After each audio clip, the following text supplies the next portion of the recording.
John Huntsman sits in... That's mine, I'm sorry. Okay. Base game takes 8 hours to finish. No, I don't think, no, that's what side objectives. Main story is probably what, like, maybe like 20 hours, something like that? Okay. What else? In his office. He's the CEO of a packaging company. Suddenly, his receptionist comes in. There are gentlemen out front looking for you, she says. Can't read? Oh, wait. Did you not? Is that what you said?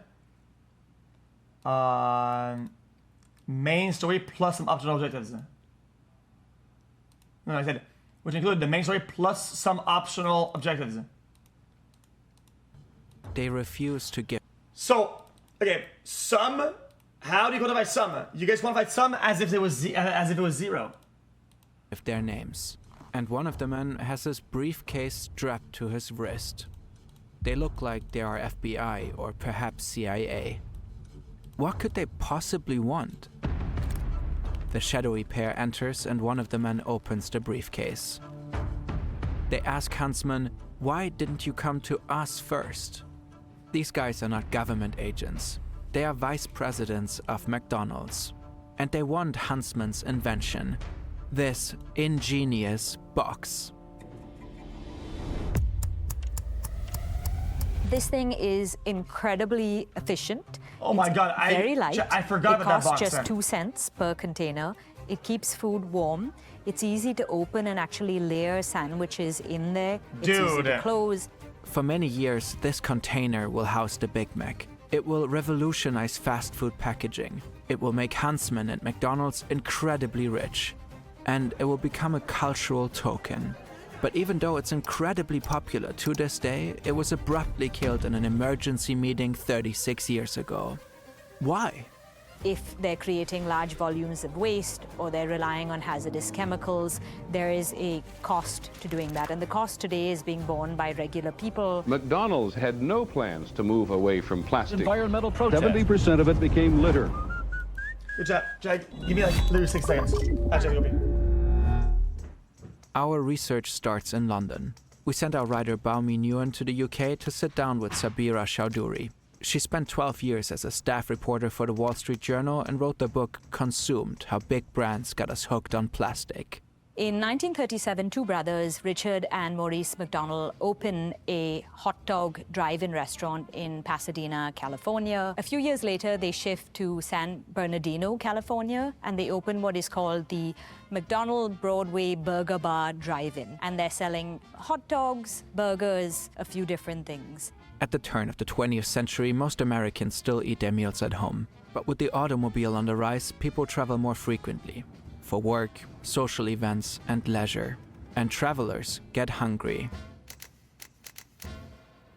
1948 is a really key year for the McDonald brothers. That is when they strip their menu back, they get rid of lots of items, they focus mainly on the burgers. They also fire all of their car hops, the people who used to go out and serve people waiting in their cars. And instead, they roll out disposable packaging. So instead of having washable plates and cutlery, they have disposable everything. And that very quickly brings labor costs down. It allows them to sell food very fast, very cheap, and it sort of really sets the scene for this model of fast food that McDonald's will eventually take the world over.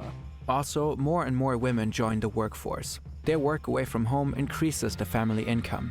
At the same time, many women are no longer available to cook dinner at home, and they need to eat too. It is the beginning of the fast food industry as we know it. It will transform the way we eat, how we live. Fast forward to a few years later, it's 1954, and a man called Ray Kroc walks into this McDonald's restaurant, and he is dazzled by what he sees. Ray Kroc was a one-time jazz musician. He is now a paper cup salesman, and he meets these brothers, and he's wowed by what he's seeing in the restaurant, and he asks them to give him the rights to franchise McDonald's throughout the US. They do. A few years later, Ray Kroc actually buys the whole McDonald's brand from the brothers. The rest, as they say, is history. In August 1955, Life magazine publishes an article on how disposable items cut down household chores. The article says all the plates, trays, straws, towels flying in the air would take 40 hours to clean. But housewives don't need to bother with that anymore. Now you just use it, and instead of cleaning afterwards, you just toss it away. It's throwaway living, and it's en vogue. In California, a young man is following these developments closely. John Huntsman works as a salesman for an egg company. The cardboard packaging frustrates him. It's not very sturdy. Eggs would break during transportation and leak, which causes substantial losses. Huntsman thinks to himself there must be a better egg carton than this. One day he visits a Dalco plant which makes meat and fruit trays. The company has been pioneering a special plastic called polystyrene, a lightweight, flexible, leak-proof and inexpensive material. Perfect for egg containers. But the company hasn't managed to develop usable egg packaging yet, so Huntsman brings in people he knows. He doesn't care if they know anything about polystyrene. They just get to work, and many trials and errors later, they got a decent, workable plastic egg carton. Huntsman's innovation quickly gains traction in the industry. Soon enough, Dalco produces 400 million egg cartons a year and turns enormous profits. It's a huge boost for Huntsman's career. He's appointed Dalco's president and becomes a major player in the packaging industry. Check the chat, please. In 1970, Huntsman leaves Dalco to start his own company, the Huntsman Container Corporation. Huntsman believes many more products deserve to be packaged in plastic. I'd go through grocery store aisles and look at everything made of paper and glass and say some days these could be made out of plastic. At the same time, fast food chains like McDonald's are popping up everywhere. And Huntsman makes two observations. One, with more women working, the fast food restaurants are getting more business. Two, even though it's supposed to be fast food, it's not quite fast enough.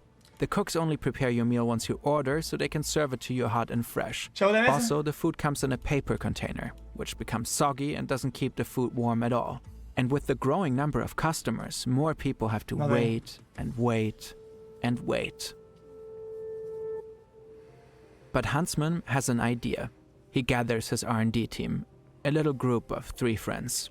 Huntsman Container Corporation is already producing salad bowls out of styrofoam. What if you took 2 of those and joined them at one end? It's the birth of the clamshell box. The box is made entirely out of styrofoam. But what is that exactly? The smallest unit is this, styrene. It's a colorless, flammable liquid with a sweet scent.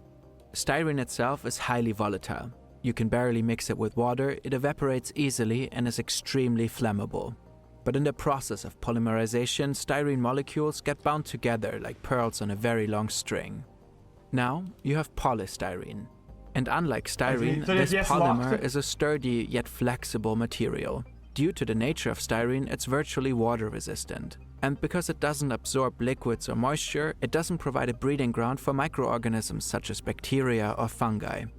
When you foam it up, the polystyrene cells lock up air and you get EPS. Expanded polystyrene is made of 98% air and just 2% polystyrene particles. Air is a bad heat conductor, so the trapped air in the cells form a great heat isolator. It also absorbs shock and pressure, similar to bubble wrap.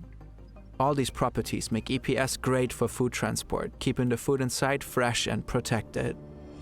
At least, that's what they thought. Huntsman has the perfect burger packaging. Time to reach out to McDonald's, the front runners of the industry. He travels to the headquarters in Oak Brook, Illinois. For 3 days, he tries to get in touch with executives. I put styrofoam on top of the burner, and I almost passed out from the fucking, like the CO2 or marketing and distribution, someone high up with decision-making authority.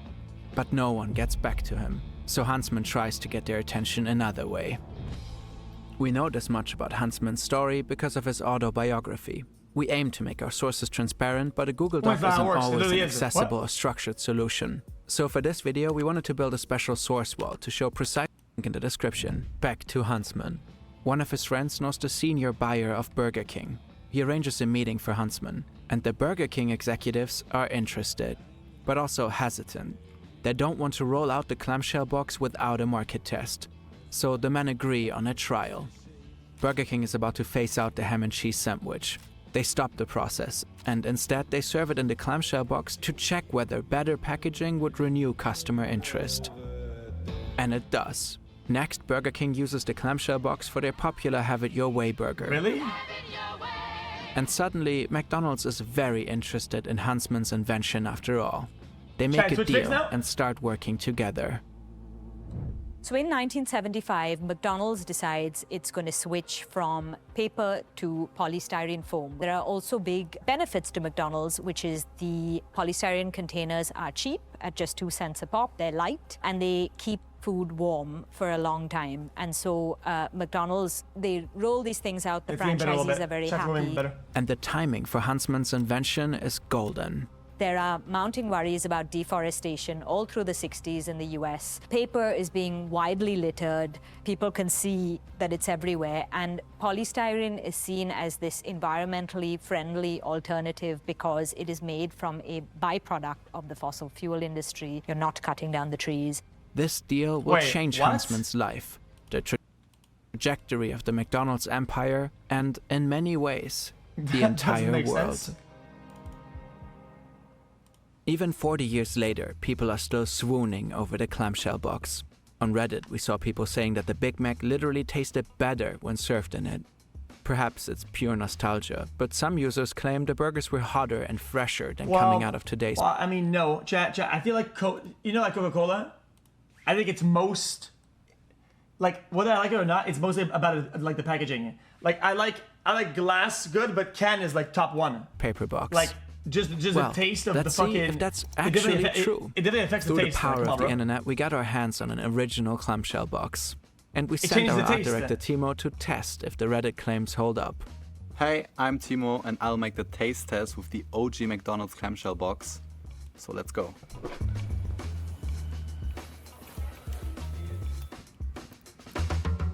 So, I got these burgers like 20 minutes ago. Let's see which one is warmer. So yeah, it's kind of cold. And this one is definitely warmer. It is, really. Wow. So let's do the taste test. It's like a 20-minute-old burger, to be honest. Let's go to the clamshell box. I'm not a burger expert, but this one is definitely warmer and therefore tastes fresher than the one in the normal box. The burger and McDonald's taste test had shown consistently over the years that when consumers were presented with options, they always chose the warmest burger. And that was always the one they liked best. Piggybacking off the immense success of the clamshell container, McDonald's then rolls out what it calls the double clamshell. The McDLT is created by McDonald's to be this really iconic product that it pours $100 million into advertising in its big fight against its rival Burger King. And it contains a burger and cheese on the warm side and lettuce, tomato, and another piece of the bun on the other side. You know, bringing those both together, you had this sandwich that wouldn't otherwise be possible if we didn't have the double clamshell. In the meantime, Huntsman's Container Corporation is flourishing. Over the years, he expands his plastic empire, buying up more and more assets and divisions in the space. His business relationship with his longtime partner McDonald's is going well. Well, except for this one time, according to Huntsman's autobiography. One day, a few McDonald's middle managers summon Huntsman and a colleague into the headquarters. Huntsman has been selling his clamshell boxes to competitors, and the managers are not happy with it. But McDonald's has no exclusive agreement with Huntsman. Now, the managers are giving him an ultimatum. Either Huntsman turns over the legal and technical rights to the clamshell and stops selling to competitors, or McDonald's will withdraw its business. Huntsman listens to them. Yeah, but chat, didn't they sell to Burger King before I said to McDonald's? Chat, I thought McDonald's didn't want to do shit until they saw the success of Burger King. I mean, they were late at the party. I mean, it's kind of bullshit. Demands patiently. For that. Then he picks up the phone. Maybe we should ask U.S. Attorney General Richard Kleindienst about this, he says, as he dials the number to the White House. Before Huntsman struck the deal with McDonald's, he worked as special assistant and staff secretary to President Nixon. After a few years, he left the administration to focus on his business empire, but he's still serving the office of the president as consultant and has excellent connections to the government. None of the McDonald's managers expected Huntsman to have the White House on speed dial. One of them takes the receiver out of Huntsman's hand and puts it back. What? It's all a misunderstanding, he assures. A few of his colleagues flee the room. The remaining managers clarify what they actually mean. They want to increase orders with Huntsman's company. We asked McDonald's and Burger King about their collaboration with Huntsman. Neither of them got back to us. In any case, McDonald's rolls out the clamshell box for more and more of its products. Soon the pastel-colored containers are everywhere. As Huntsman puts it, we had revolutionized food packaging. Our sales of the Big Mac container took off like wildfire around the world. But there's a cost to the success. Everything is fine for many years until 1987 rolls around and suddenly there's this big crisis that hits. That is when a garbage barge called the Mobro starts sailing around. It leaves Long Island carrying 3,000 tons of Long Island trash, and it's ostensibly going to North Carolina. But when it gets to North Carolina, they say, we don't want this garbage. And so the Mobro then goes to Louisiana, and Louisiana says, well, we don't want it. And so they try, all kinds of places. They try Mexico, Belize, the Bahamas, Florida, and each of these places says, no, we don't want the trash. And this becomes a nightly news story. Americans all over the country are turning on their television, opening their newspapers, and seeing headlines saying, America is running out of landfill space. We're producing so much garbage, we have nowhere to put it. And suddenly, the once famed clamshell box, hailed for being more environmentally friendly than paper packaging, becomes a major problem. Why? In 1987, a few months after the Mobro ends its voyage, when the trash is all burned eventually in Brooklyn, McDonald's starts coming under fire for the polystyrene clamshell container. People think it's a huge waste, it's a bulky container that's only used for a few seconds. Now, instead of throwaway living, plastic panic kicks in. And McDonald's is forced to act. In New York, there is an effort to ban polystyrene foam, and McDonald's really becomes the poster child of this big waste crisis that America feels like it is grappling with. At the time, McDonald's reportedly contributes roughly 80 million pounds of polystyrene waste per year. That's equivalent to 4 billion clamshell boxes. That makes McDonald's one of the biggest single users of polystyrene in the country. Lawmakers are getting active. The company initially doesn't really know what to do, but quite quickly starts looking for solutions. One of the things it says is we will phase out the use of CFCs, which are known to be hurting the ozone layer. We'll use an alternative. Meanwhile, environmental groups are gaining more and more traction. One grassroots organization has been pressuring McDonald's for years. Now they're breathing down McDonald's neck harder than ever. And this time, they mobilized the backbone of McDonald's customers. School kids. Local chapters of Kids Against Polystyrene urged the fast food chain to give up on the clamshell boxes. On coordinated action days, kids and their parents flood their local McDonald's during peak lunchtime and order a burger. I'll have a Big Mac, but I'll take it on a paper napkin, no styrofoam, please. Suddenly, the exact same box which allows McDonald's to serve food very fast slows the entire process down immensely. Because in order to serve as quickly as possible, pre-cooked food would be prepared in those boxes, ready to be handed out. The action basically interrupted the carefully designed assembly line work. In other actions, the activists collect clamshell boxes together with school clubs. That did zero damage. Chat, I hate this rewriting of history where they have a few guys do some bullshit and it's like, these guys changed the world. Let's be honest. Bro. McDonald's corporate probably didn't even hear about any of this shit. Like, classes and mailed the dump directly to McDonald's headquarters. Across the US, students relabeled the iconic Ronald McDonald to Ronald McToxic. Holy aura. But all of this doesn't make McDonald's budge. They say styrofoam does not contribute that much to the overall waste. Back in the 1980s, McDonald's said polystyrene is so much better than paper.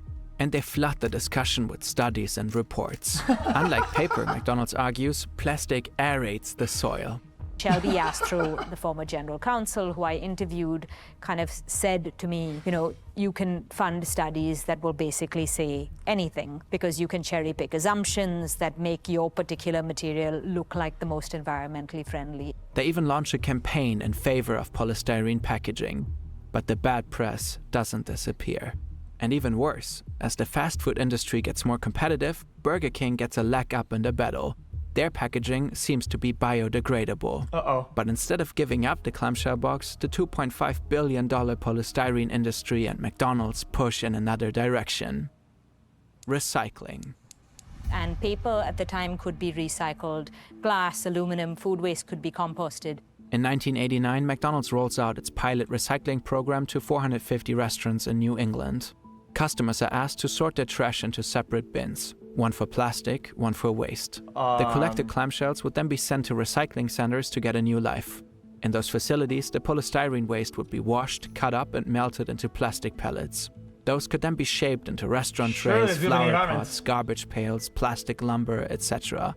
In April 1990, on the occasion of Earth Day, McDonald's publicly announces its McRecycle program. They pledged to spend $100 million on recycled products for the construction, remodeling, and equipping of its restaurants. Shelby Yastro, General Counsel and Senior Vice President of Environmental Affairs at McDonald's, goes even further. By 1992, he promises a fully recycled McDonald's restaurant with countertops, seats, and flooring made from recycled plastics. That promise even impresses President George H.W. Bush. He awards Yastro and McDonald's with a medal, thanking them for their commitment to recycled materials. But McRecycle doesn't land with the environmentalists, and they are more than unimpressed. The thing they don't tell the American public is that recycling polystyrene foam is very, very difficult. It's one thing just taking it off the factory floor. These are clean scraps. They're already in one place. When you are trying to collect polystyrene from many different restaurants, it's already soiled with food. It is an economically unviable proposition. Sure. Nobody really wants to buy this stuff at the end. Polystyrene also has this specific disadvantage, which is it's very, very light. Basically, trucks picking up the clamshell boxes would mostly be loaded with air. Imagine popped popcorn. A lot of volume, but virtually no weight. And haulers are getting paid by weight, so the whole concept is economically unviable. But McDonald's, for a couple of years, kind of keeps up this campaign to say, we will recycle the polystyrene, we can do it, even though they had no buyers at all for the foam. We're facing all the same problems in terms of how economically unviable the process is, but the polystyrene makers continue to say, we can recycle this thing, just let us prove it. There is a technology that will allow us to do it. The McDonald's executives are still clinging on to the clamshell boxes. And with the ongoing bad PR, McDonald's is forced to collaborate with one of its critics. In August 1990, McDonald's introduces its partnership with the Environmental Defense Fund. It's a respected yet relatively unknown organization.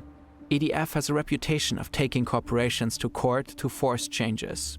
And so far, the industry and the activists have been fighting each other, waiting for legislation to step in. But now, EDF brings a different approach into the battle. It aims for coalitions of former enemies to achieve environmental change. Very cool. Together with McDonald's, they form the Waste Reduction Task Force.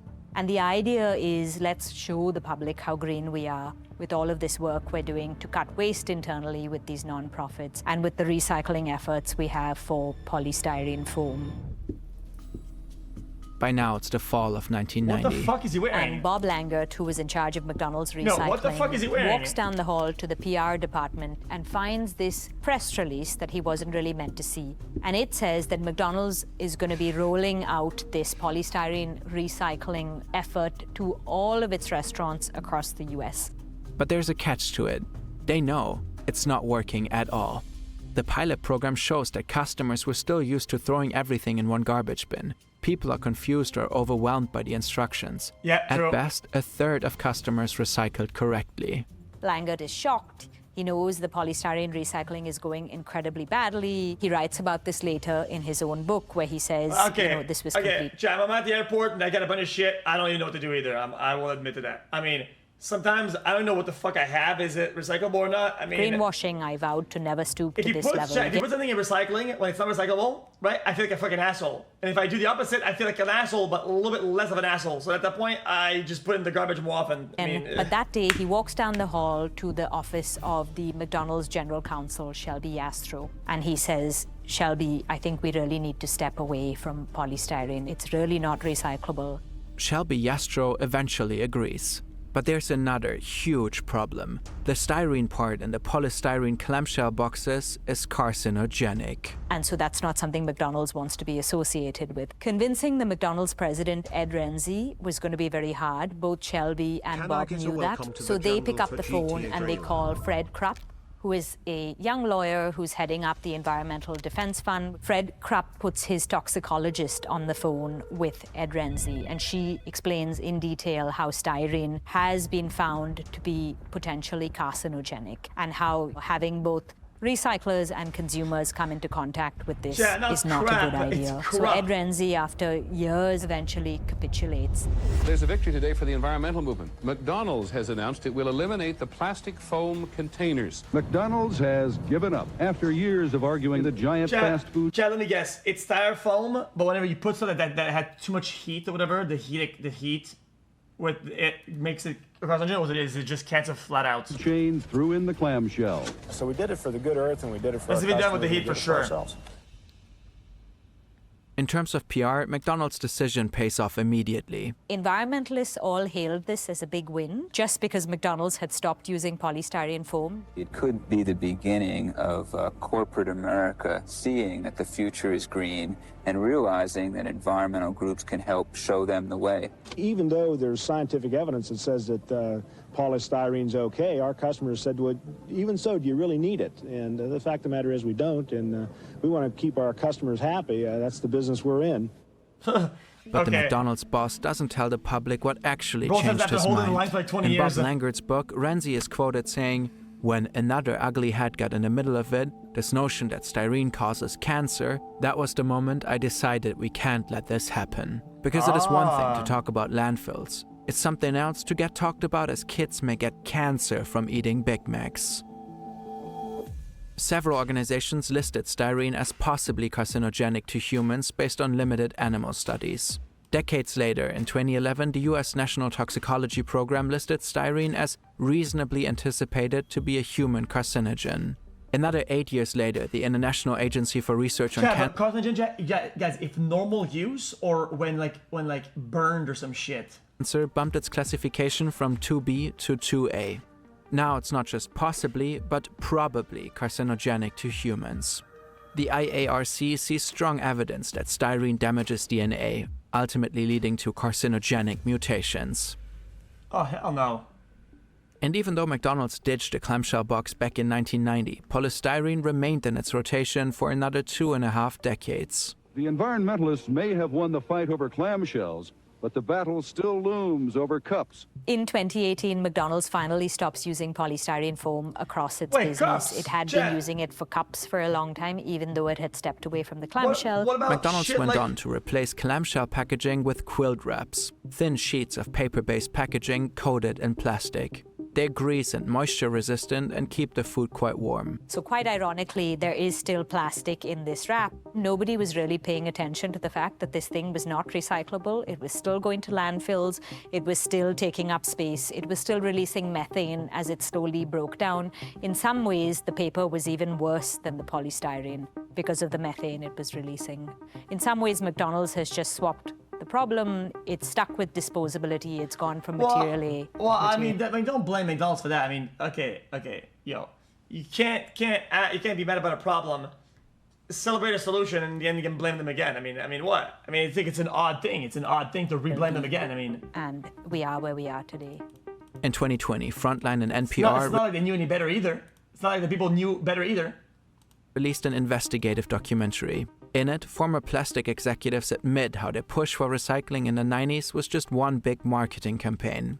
Some were very skeptical, but felt they had to do it. I think others were more hopeful. There was never an enthusiastic belief that recycling was ultimately going to work in a significant way. But even big environmentalists such as Greenpeace believed in the narrative. We bought this myth that recycling will solve the problem and we don't need to worry about the amount of plastic being produced. The myth of recycling was mostly just a distraction. If the public thinks the recycling is working, then they're not going to be as concerned about the environment. I think they knew that the infrastructure wasn't there to really have recycling amount to a whole lot. Recycling doesn't seem to solve the problem single-use packaging like the McDonald's box creates. XC has eaten enough for McDonald's to put his own hole in the ozone layer. That is true. Perhaps the single use is the real problem. There has been this push towards reuse and rolling out reusable containers. Already in France, McDonald's. But as a sink pisser, I can say I do more for the environment than most people.